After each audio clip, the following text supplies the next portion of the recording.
Sergeant Eddie Boomer Malone was having what could only be described as a particularly bad Tuesday. One minute, he was enjoying a nice post-battle nap inside the wreckage of what used to be a perfectly functional alien battleship, and the next, he was being dragged by 6-armed crab-like soldiers toward the most intimidating, bureaucratically efficient war council in the known universe. His uniform was barely holding together. His boots were missing, and someone had stolen his last protein bar, which was frankly the greatest crime committed against him thus far. The Imperium of Zokthar, a race of hyper-intelligent, hyper-organized warlords, had ruled the galaxy for over 1,000 years. They had conquered entire civilizations, outmaneuvered some of the greatest military minds ever born, and reduced rebellious worlds to smoldering dust, all through the sheer power of cold, calculated strategy. Unfortunately for them, they had never dealt with a Marine who had survived off-expired MREs and terrible decisions for most of his adult life. Eddie barely had time to scratch his backside before he was thrown into the Imperium's Grand War Chamber, a massive, obsidian black room with holographic war tables, floating combat analysis drones, and dozens of terrifying warlords with names that probably required 3 throats to pronounce correctly. At the center stood Lord High Strategist Vorkax, an imposing figure with 6 glowing red eyes, a 12-foot-tall exoskeleton, and an expression that screamed, "I have never lost a game of chess in my entire existence." He stared down at Eddie with the intensity of a predator dissecting its prey. "You are Sergeant Eddie Malone, designated combatant of the Terran species," Vorkax intoned, his voice reverberating like a doomsday siren. "You have been classified as a Tier 1 threat due to your catastrophic impact on Imperium operations. We demand to know how a single human destroyed an entire Zokthar fleet." Eddie, who had been contemplating the intergalactic war crime that was the food smell in this chamber, blinked. "Oh, that? Yeah, my bad. I tripped over a power cable, and the whole thing kinda exploded." Silence. Vorkax's exoskeleton twitched. "You are lying." "Nope. Full honesty," Eddie replied, digging a piece of mystery meat out of his teeth. "Swear on my ex-wife's lawyer." The assembled warlords muttered amongst themselves in hushed, horrified tones. Somewhere, a scribe bot short-circuited. From sheer disbelief, Vorkax took a deep breath. "Very well. If you will not speak the truth willingly, we shall extract the information by force." He gestured, and a pair of alien scientists scuttled forward with what looked like a very ominous mind-scanning device. Eddie tilted his head. "Let me guess. That thing's gonna read my memories and extract my deepest secrets." "Yes. Cool. Just making sure." Eddie sat down, cracked his knuckles, and smirked. "All right, boys. Buckle up." The machine whirred to life. Glowing tendrils snaked into Eddie's brain, piercing through his consciousness to unveil his innermost thoughts. It lasted exactly 3 seconds. The machine immediately exploded. One scientist collapsed, clutching his chest. Another began hyperventilating. A third, shaking violently, fell to his knees and whispered, "The yelling. So much yelling." The War Council recoiled in horror as the data streamed onto the main screen. The footage showed incomprehensible scenes of drill instructors shrieking like eldritch demons at recruits who had dared to breathe incorrectly. A slideshow of unidentifiable military food flashed by, one of which caused an alien officer to faint at the mere sight of it. A single line of text flickered across the screen. "Error. Data too traumatic for extractor. Unit self-terminating." Then the computer lit itself on fire. Vorkax's eyes twitched. "What? What was that?" Eddie leaned back, propping his feet up on the war table. "That, my dude, was boot camp." The council members looked at each other, visibly shaken. One alien tentatively raised a claw.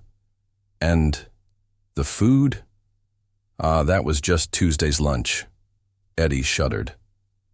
Thursday was worse. A ripple of dread swept through the room. Vorkax, composed as ever, straightened his posture. Enough of these games. If psychological warfare is ineffective, we shall resort to physical means. A heavy door slid open, revealing the Imperium's elite enforcers, hulking, cybernetically enhanced soldiers standing at least 8 feet tall. Their armor was adorned with symbols of conquest. Their weapons were capable of reducing a tank to molten slag, and their eyes burned with the cold precision of trained killers. Eddie grinned. Oh, finally. I was getting bored. One enforcer stepped forward, raising a massive plasma fist. Primitive human. We will break you. Eddie nodded. That's fair. The enforcer swung. Eddie ducked, whether by instinct, skill, or sheer dumb luck was debatable, and the enforcer's fist connected directly with the face of the guy standing behind him. There was a sickening crack. The room went dead silent. The punched enforcer staggered, his helmet crumpled inward. "Bro!" he wheezed before collapsing in a heap. The first enforcer stood frozen, his massive hand still raised. He slowly turned his head toward Eddie. Eddie, who had no interest in playing fair, immediately picked up a discarded plasma rifle and used it like a baseball bat, smacking the enforcer straight across the face. Another enforcer tried to grab him, only for Eddie to slip behind him and shove him headfirst into a console. A scientist stared in horror. He's using advanced weaponry as blunt objects. They don't even understand. Their own technology. The chaos spiraled as Eddie, fueled entirely by adrenaline and bad decisions, turned the Imperium's war chamber into his personal playground. Somewhere, an alarm blared. Over the speakers, a robotic voice droned, "Unauthorized combat detected. Please submit Form 72C before engaging in violence." No one did. Eddie had just suplexed a third enforcer when a new voice crackled over the intercom. "This is Captain Hank Meatball Rodriguez of the United States Space Force." The voice boomed. "We're here to pick up our idiot Marine. Stand down, or we will introduce you to the concept of war crimes." Vorkax stiffened. "Impossible. Their ships are primitive. How did they breach our perimeter?" An officer checked the sensors. "Sir, they brought kinetic projectile weaponry." A nervous pause. Vorkax's voice was tight. Who still uses bullets in space?" Eddie, panting slightly from the brawl, grinned. "Oh, buddy, you have no idea." Outside, human drop pods descended. From the sky, speakers blaring back in black at deafening volume. The Imperium of Zokthar had prepared for every kind of war, except this one.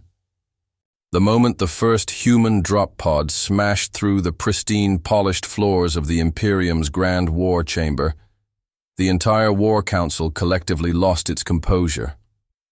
Lord High Strategist Vorkax, who had spent his long and glorious career mapping out every possible military scenario, was watching the one thing his species had never accounted for: humans doing whatever the hell they wanted.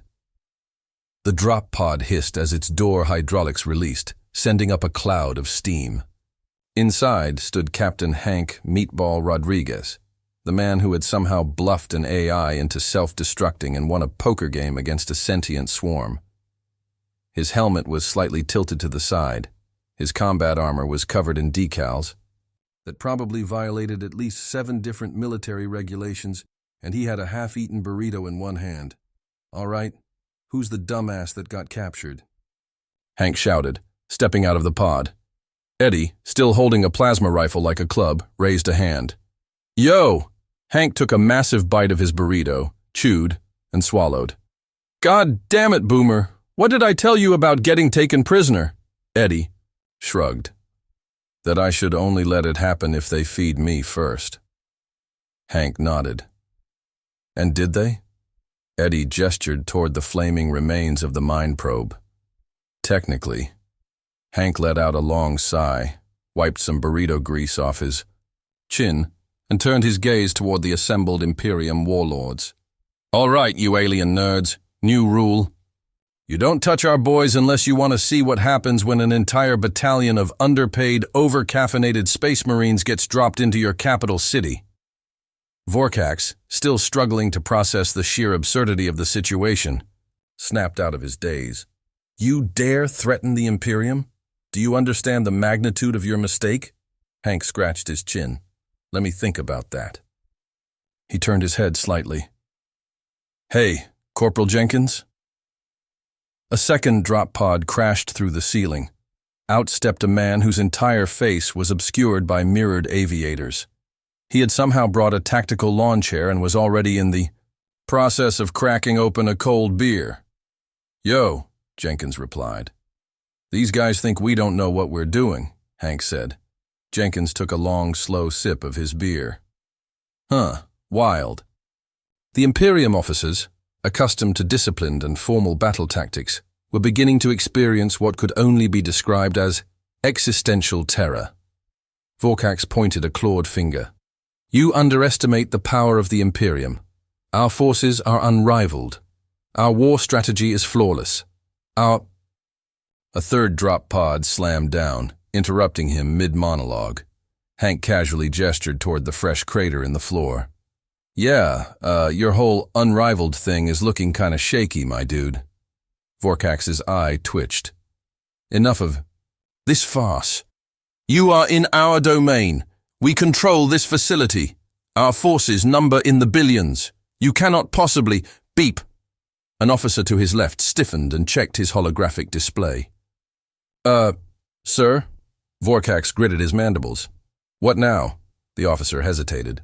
I'm detecting, well, they've started a barbecue. Vorkax stared at him. What? The officer turned his screen around, showing security. Footage of a group of human soldiers who had set up an impromptu grill in the middle of the hangar bay. One of them was wearing a Kiss the Cook apron. Another was flipping steaks with a combat knife. They had somehow procured an entire cooler of beer, and at least 3 of them were arm wrestling in the background while laughing hysterically. Sir? They're cooking meat over an open flame, and oh gods, they're using our holy imperial battle banner as a tablecloth. Vorkax, whose patience had already been stretched to its limits, visibly trembled. How did they even get that? Eddie, watching the feed over Hank's shoulder, let out an appreciative whistle. Damn, they got steaks? I've been eating. Space prison slop. Hook me up. Hank pulled a radio off his belt and casually pressed a button. Yo, Smitty, you got enough for Boomer? A voice crackled over the comms. Hell yeah, Captain. We got some extra ribeyes. You want yours medium or Marine special? Make mine medium. Boomer'll take his however it comes, seeing as how he's been eating God knows what in this place. Vorkax was now gripping the edges of his war table so hard that the reinforced metal was beginning to warp under his claws. This is madness, Eddie smirked. Nah, this is the United States military. Hank snapped his fingers, and another drop pod fell from orbit. Vorkax roared in frustration. Stop doing that! The chamber shook as the Imperium guards, desperate to reassert order, stormed in with their weapons raised. Plasma rifles hummed, energy blades crackled, and the entire room was bathed in a red alert glow. Hank sighed, took another bite of his burrito, and tossed the rest over his shoulder. All right, boys, let's teach these nerds what happens when you try to out-strategize a bunch of people who grew up throwing lawn darts at each other. The fight that followed should not have been possible. The Imperium soldiers, trained for precise synchronized battle formations, found themselves utterly unprepared for the human strategy of wing it and see what happens. One Zokthar warrior aimed his plasma rifle, only for Eddie to charge forward and throw his entire weight into a flying tackle. They both crashed into the war table, sending a ripple of disorganized chaos through the ranks. Hank, meanwhile, had somehow acquired a baseball bat covered in duct tape. He swung it at the nearest alien, knocking the rifle clean out of its hands before flipping it around and using it as a microphone. Hey, Jenkins, you keeping score? Jenkins, still, sipping his beer from his lawn chair, checked his tablet. Looks like Eddie's at 3 KOs, you got 2, and oh, Smitty just took down a mech with a cast-iron skillet. Vorkax, who had been watching in complete disbelief, turned toward his officers. Do something, one officer stammered. Sir, they don't follow any predictable attack patterns. Oh gods, why is one of them using a traffic cone as a helmet? Vorkax turned just in time to see Private First Class Tim Redneck Simmons wearing a stolen piece of Imperium armor on his head, sprinting full speed toward an enemy squad, while dual-wielding stun batons. Screams followed. The battle quickly devolved into complete chaos, and Vorkax realized, too late, that his greatest mistake had not been underestimating human weaponry or strategy.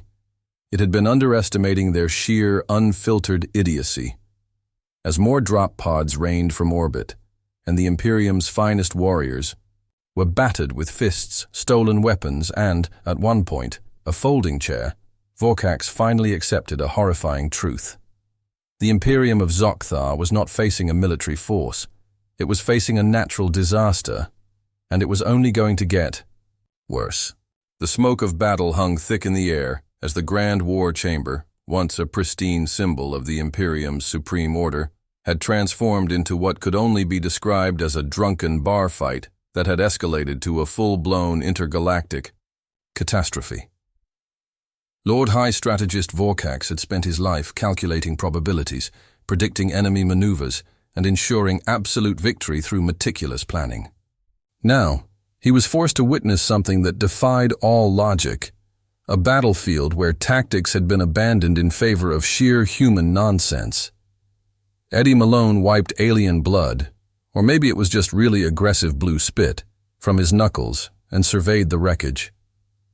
The once mighty chamber looked like a cross between a looted warehouse and a tailgate party gone violently wrong. Across the room, Private Simmons was still wearing his stolen helmet like a discount Spartan warrior, standing atop an unconscious alien enforcer while shotgunning a beer. A few feet away, Corporal Jenkins was still in his lawn chair, keeping a tally on a notepad while casually dodging the occasional plasma bolt. One of the drop pods had apparently contained a full BBQ smoker, and a squad of Marines were now cooking brisket while providing covering fire. The situation had, in no uncertain terms, spiraled completely out of control. Hank Meatball Rodriguez, still holding his well-worn baseball bat, took a moment to admire the scene before turning back to Vorkax, who was gripping the remains of his war table like a drowning man clinging to driftwood. "You know, man," Hank said, swinging the bat over his shoulder, "I get the whole evil empire thing. You conquer planets, you get a fancy title. You throw around big words like subjugation and domination. But here's the problem with trying that crap on humans." Vorkax didn't respond. He was still watching in horror as one of his elite war tacticians was currently locked in a slap fight with a human who had lost his rifle and decided that open-handed disrespect was a viable combat strategy. Hank gestured at the carnage. "You tried to capture a species that thinks using napalm to purify a battlefield is a reasonable solution. You tried to intimidate people who consider, hold my beer, an invitation to do something life-threatening. And worst of all, he leaned in, smirking. You pissed off a bunch of dudes who haven't had decent Wi-Fi in 3 months. Vorkax finally snapped out of his daze. His mandibles clenched as he slammed his fists against the table. "Enough!" His voice echoed across the chamber, the very air trembling with his rage. For a moment, the battle paused. The Imperium officers, bruised and battered, straightened themselves. The Zokthar soldiers, still standing, reformed into ranks. Even the humans, despite their lack of discipline, cocked their heads with mild curiosity. Vorkax seethed, eyes burning with fury. You may be chaos incarnate. You may be irrational. You may fight like untrained savages. But you forget. You are outnumbered. The Imperium is infinite. You cannot possibly believe you will survive this. Eddie, who had been busy duct-taping a stolen energy sword to his fist, blinked and looked over at Hank. "Hey, Meatball, how many guys we got?" Hank did some quick math in his head. Maybe 300? Eddie nodded. Right. And how many they got? One of the Imperium officers puffed out his chest. Our forces number in the trillions across the galaxy. Eddie scratched his chin. Huh, that does sound like a lot. Vorkax grinned triumphantly. Now you see the futility of your resistance. You may have created temporary chaos, but you cannot possibly win against an empire so vast. Yeah, nah, we're good, Hank interrupted, waving a hand dismissively. Vorkax's grin faltered. Excuse me? Hank pulled out his communicator and hit a button. Yo, Command, go ahead and patch in the big guy. A moment later, the comm crackled to life. A deep, gravelly voice rumbled through the chamber. This is Admiral Higgins, United States Space Force. Who am I speaking to? Vorkax straightened. I am Lord High Strategist Vorkax of the Imperium of Zakthar. You dare address me so informally. Cool. So listen, my boys on the ground are telling me you're making some noise about trillions of soldiers and infinite power and all that. That's great, real scary stuff. But I gotta ask, there was a brief pause before Higgins's voice returned, casual yet ominous. You ever heard of orbital bombardment? Vorkax's 6 eyes widened. Eddie grinned. Hank nodded approvingly. Oh yeah, that's the good stuff. A flicker of doubt crossed the Warlords' faces as Higgins continued. See, here's the thing. You got trillions of soldiers? That's nice. We got about 100 warships in orbit with enough firepower to turn your capital into a smoldering crater before lunchtime. So here's what's gonna happen. You're gonna tell your boys to stand down, you're gonna send my guys home, and we're all gonna pretend today never happened. Sound good? Vorkax's mind raced. This wasn't how wars were supposed to work. There were supposed to be strategic calculations, precise movements, calculated risks. Not this. This lunacy. Another voice suddenly cut in over the comms, one of the Imperium fleet commanders stationed in orbit. Lord Vorkax, the human warships, they are not following proper fleet engagement protocols. Vorkax turned sharply. What do you mean? The officer on the line stammered. They are not assuming defensive formations. They are not advancing with coordinated trajectories. They appear to be... A horrified pause. Doing donuts in space. The room fell silent. Eddie covered his mouth to keep from laughing. Jenkins, still lounging in his chair, chuckled. Oh, that's beautiful, the fleet officer continued, voice rising in panic. Sir, they are broadcasting messages across all channels. The comm crackled, and suddenly the chamber was filled with music. Not an ominous war hymn, not a declaration of surrender. No. It was Sweet Home Alabama, blasting at full volume. Vorkax's composure shattered. Cease this madness at once, he roared. This is not how war is waged. This is not order. This is not control. Eddie grinned, dusting himself off. Dude, I don't know how to break it to you, but we don't do control. We do whatever the hell we feel like.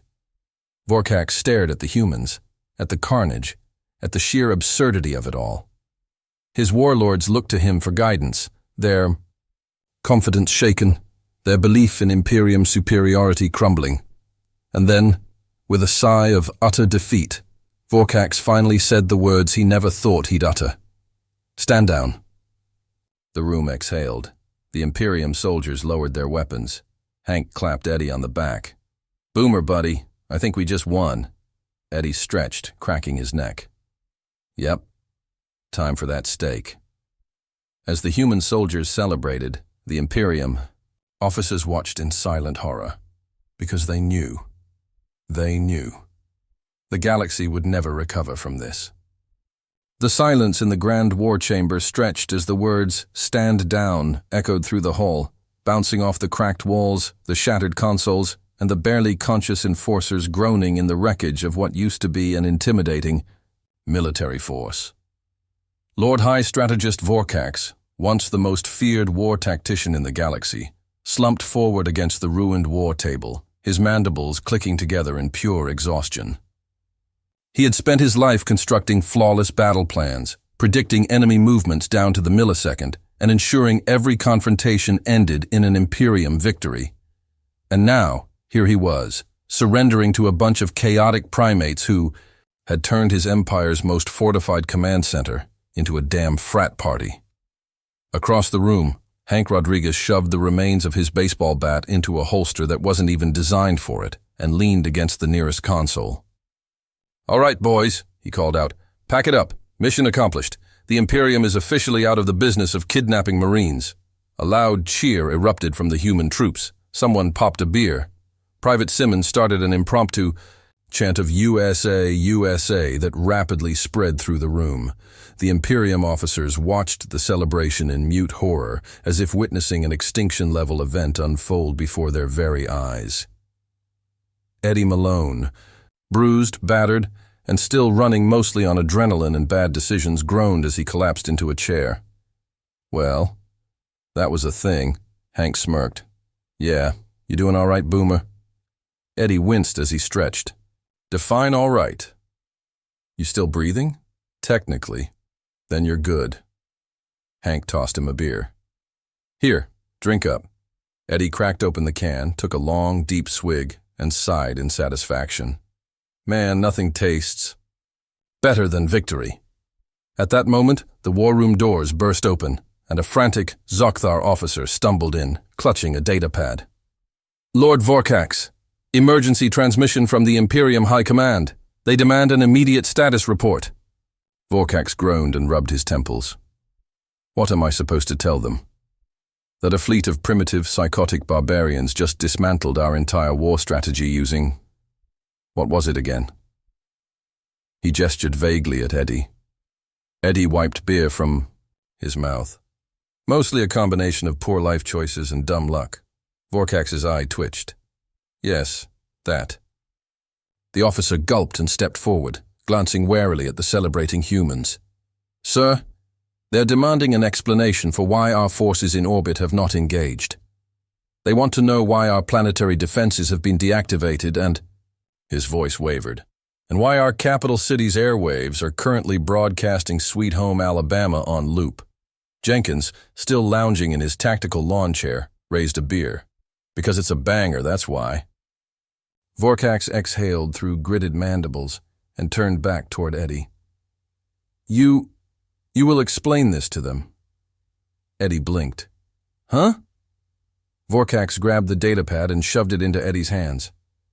You will explain to my superiors what has happened here. Because if I have to do it, I may finally suffer a fatal aneurysm. Eddie raised an eyebrow and accepted the datapad, tapping at the screen. All right, sure, no problem. He cleared his throat, put on his best, respectable Marine face, and hit the transmission button. A second later, the holographic image of Grand Overlord Zyrix, supreme ruler of the Imperium, materialized in the center of the room. He was a towering figure draped in regal war armor, his 12 glowing eyes radiating menace. Lord Vorkax, he rumbled, explain to me why the united forces of the Imperium have not yet crushed these human invaders. Eddie smiled and waved. Hey, big guy, funny story. Zyrix's eyes flicked to Eddie. Who are you? Oh, I'm Sergeant Eddie Malone, United States Marine Corps. Nice to meet you. Anyway, so long story short, your guys picked a fight with the wrong species. Zyrix narrowed his eyes. Impossible. The Imperium does not lose battles. Eddie shrugged. Yeah, well, this one was different. Your folks had a solid strategy. I'll give you that. Real clean, real efficient. Problem is, humans don't do clean and efficient. We do reckless and barely holding it together. He gestured to the carnage around him. And as you can see, that works out pretty well for us. Zyrix's expression darkened. You expect me to believe that an entire Imperial war fleet was undone by this? A sudden explosion rocked the chamber as, outside the window, a distant Zokthar building erupted into flames. The radio crackled to life with a panicked alien officer's voice. Sir! The humans! They found our weapons cache, and... Oh, gods, they're using the missile launchers to play some sort of drinking game. Hank grinned. Oh, missile pong. Love that game. Zyrix's eye twitched. This cannot be real. Oh, it's real, Eddie said, taking another swig of his beer. And hey, look at it this way, your empire's still standing. Mostly. You just gotta deal with, the galaxy-wide rebellion that's about to start. Zyrix stiffened. Rebellion? Yeah, buddy, word's out. Turns out, once people see an empire get taken down by a bunch of underpaid military weirdos with too much time on their hands, they stop being scared of it. As if on cue, another transmission came. Through on the datapad. This one from an Imperium outpost on the far side of the galaxy. High Command, this is Outpost Theta 92. We are under attack. The enslaved species of Sector 12 have risen up. They are using human tactics. They are throwing grenades for no reason. The transmission cut off in static. Cyrix stared. No. Oh yeah, Eddie nodded. It's happening. You had a good run, but people are about to start realizing that your invincible empire is just a bunch of bureaucratic red tape and outdated strategy. Xyrix, once the most feared leader in the galaxy, now looked like a man standing at the edge of a burning building with nowhere to go. You monsters. Hank grinned and slung an arm around Eddie's shoulders. Monsters? Nah, man. We're fun. Xyrix's image flickered and disappeared as the transmission cut off. Vorkax, his soul utterly drained, collapsed back into his seat. This is the end of the Imperium. Eddie leaned back, stretching. Maybe, or maybe, you guys just needed a little reality check. Hank pulled out his communicator again. All right, Command, mission's done. Prep the evac. The Marines began gathering their gear, dragging a few stolen alien artifacts along for the ride. The impromptu BBQ was packed up, and Jenkins, ever dedicated to his craft, folded up his lawn chair with precision. As they made their way toward the exit, Vorkax called out, "Wait!" Eddie turned. Yeah? Vorkax stared at him for a long moment before sighing. If we surrender entirely, what happens to us? Eddie thought about it. Dunno. Guess you could try democracy. Vorkax shuddered. Horrifying. Hank clapped him on the shoulder. You'll figure it out. As the humans boarded their drop pods, preparing for liftoff, Eddie took one last look at the shattered remains of the once mighty Imperium. Then he cracked open another beer. Hell of a Tuesday.